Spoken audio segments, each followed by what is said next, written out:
Hello. How do we begin this? I'm Siobhan. I'm a yoga teacher. I'm based in London. So I thought I would start a YouTube channel. My name on most platforms is Siobhan Sabrina Yoga. But yeah, I've been meaning to start a channel for so long now, like literally been saying it for absolutely ages, probably years, only to my mom.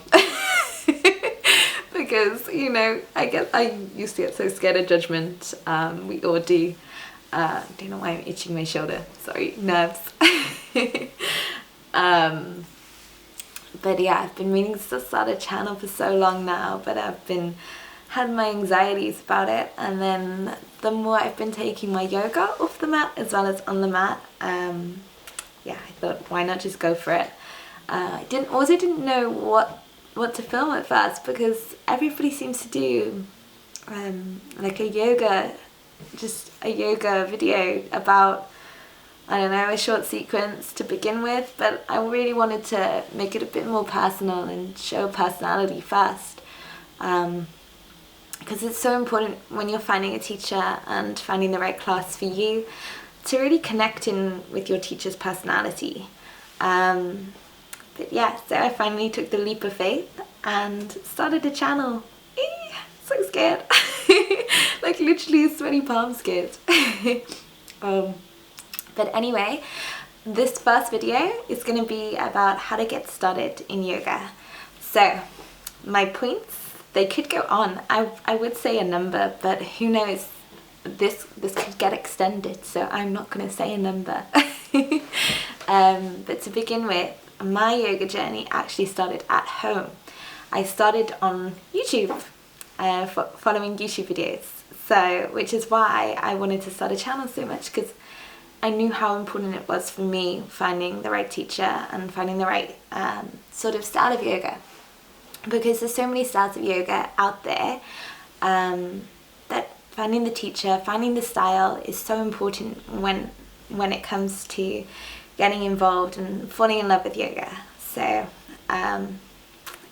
for me, I started doing Yoga with Adrienne's 30-day challenge, and I thought this was a great way to start, because it really got me immersed in yoga, and I was being consistent, which is another important part, is to be consistent. You can't expect for something to, I don't know, come together and you be doing all these crazy things or getting super flexible after one class. It's like anything, you have to be consistent, and it's the same with the mind. Like, to show the full benefits of mindfulness within yoga, you can leave the class feeling amazing, but then if you don't go back and you repeat that, then you can kind of get back stuck in your own ways. So it's like anything, be consistent.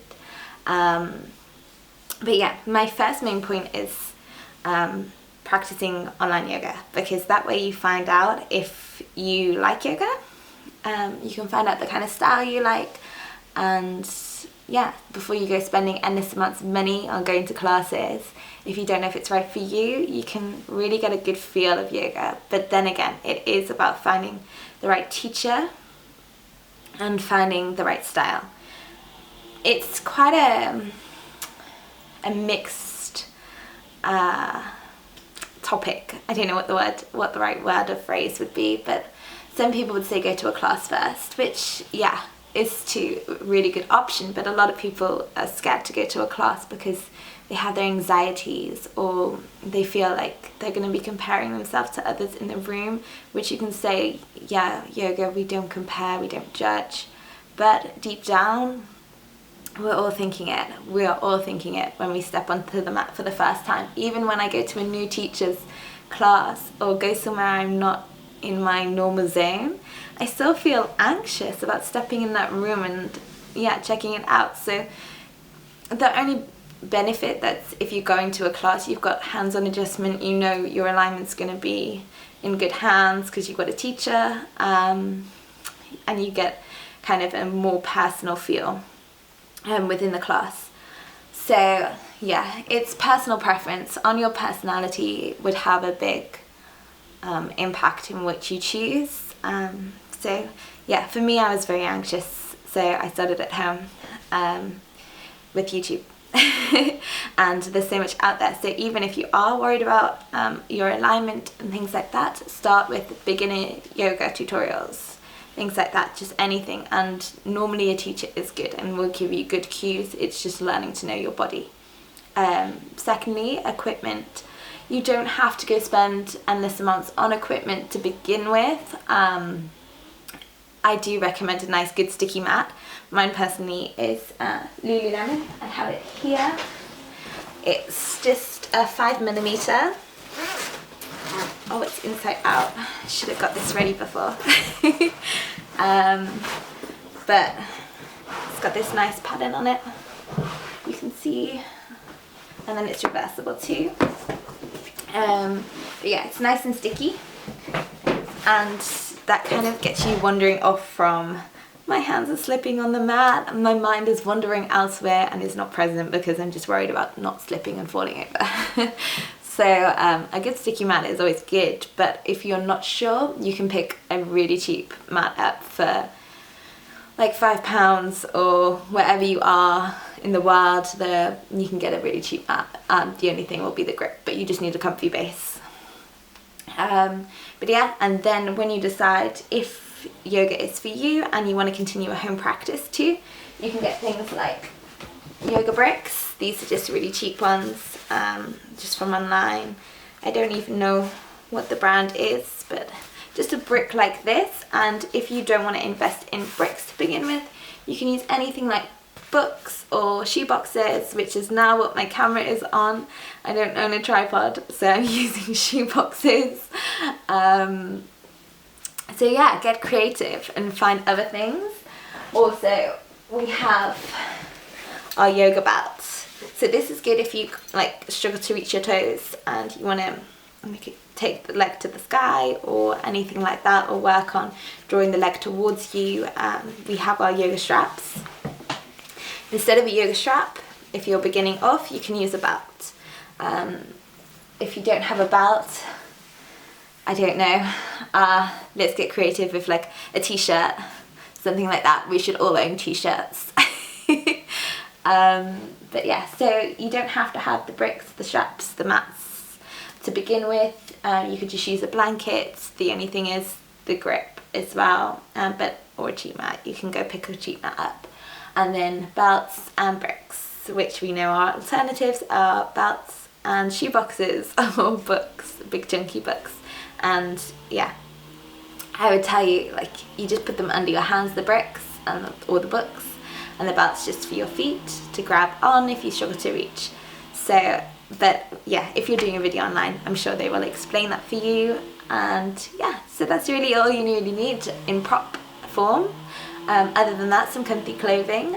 You can wear activewear, you can wear pajamas, you can just wear anything comfy that you can move in and flow in. But yes, so we've got our props, we've got our clothes, and we have our online videos. So also, oh, I forgot to mention, also there's websites such as, I use Yoga Glow personally, and it's a really good website. You can put in your level, you can put in the style of yoga, so you can try out different styles.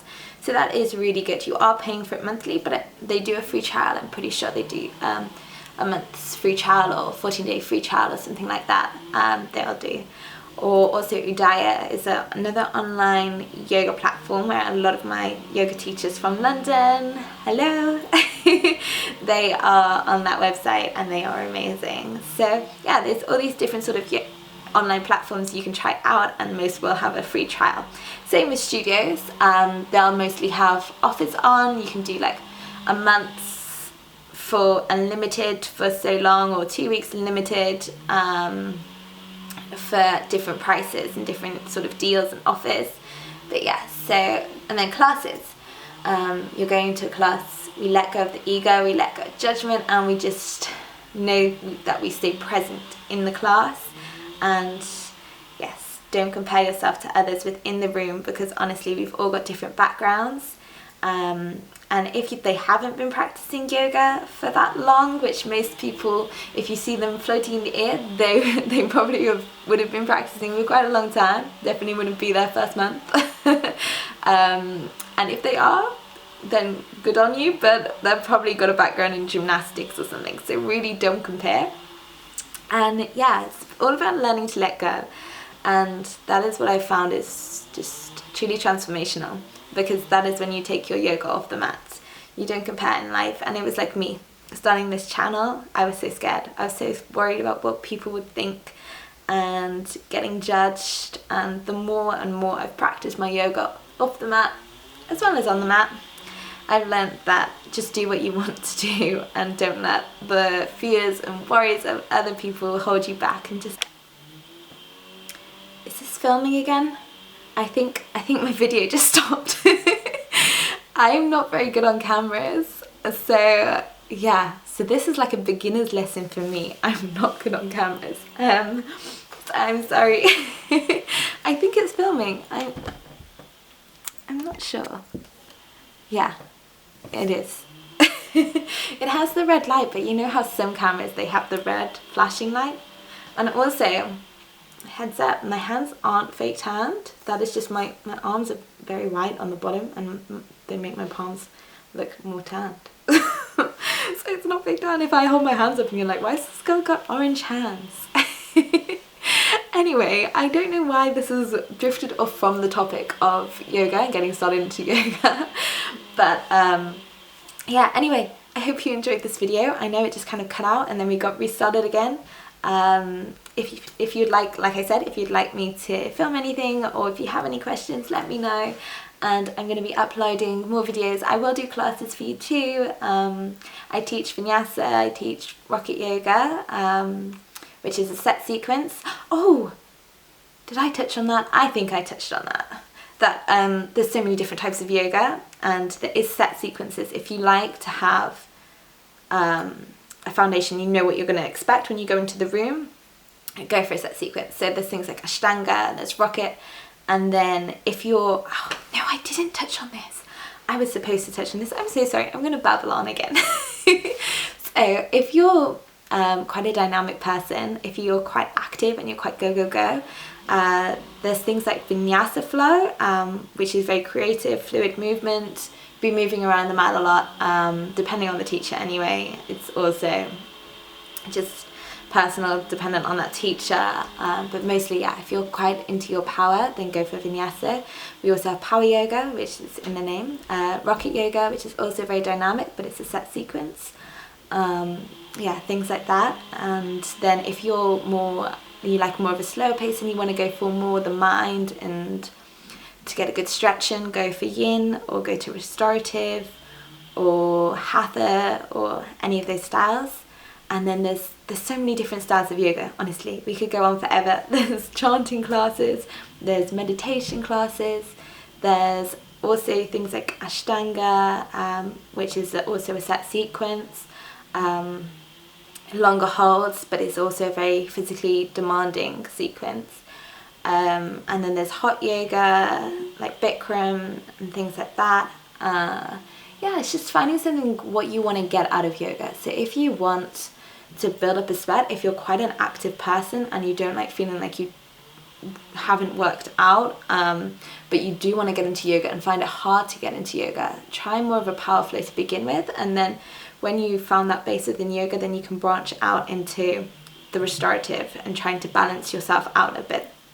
Same if you're very yin, if you're very into restorative and slow moving, stretching, start off in your comfort zone and then start to push your boundaries by taking it into the other styles of yoga, just to kind of get your balance between the yang and the yin. But yes, I'm sorry I forgot my tips.